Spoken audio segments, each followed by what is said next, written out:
Dia akan masuk ke gambar Maggie tadi dan pergi ke Pinterest. Okay, Pinterest ni you type instant noodle photography.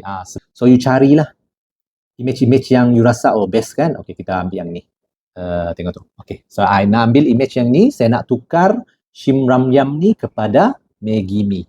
Okay, so seperti biasa, save image, save kepada desktop, tak kisahlah. Okay, lepas tu ambil dia, drag masuk kepada Gemini, replace image product number 2 to image number 1. Sekali lagi gunakan thinking, create.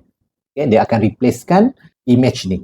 Okay, dia akan replacekan image ni kepada image Maggie Mee. Jom kita tengok jadi ke tidak.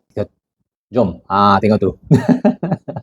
Okay, dia dah tukar kepada image Maggie Perisa Kari. Maggie Perisa Kari.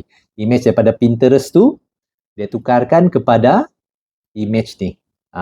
Okay, jom kita cari lagi satu. Okay, nak tukarkan lagi, sekali lagi dragkan benda yang sama, gambar Maggie tadi tu.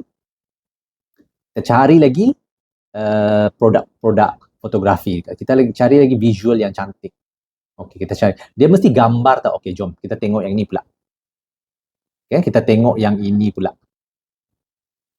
Kita nak yang ini pula.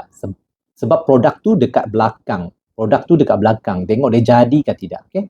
Dia jadi ke tidak produk ni dekat belakang. Kita save image seperti biasa. Save dekat desktop. Kat Google Gemini. Drag masuk. Replace product image number 2 to image number 1. Tengok tu. Okey. Dia jadi macam ni.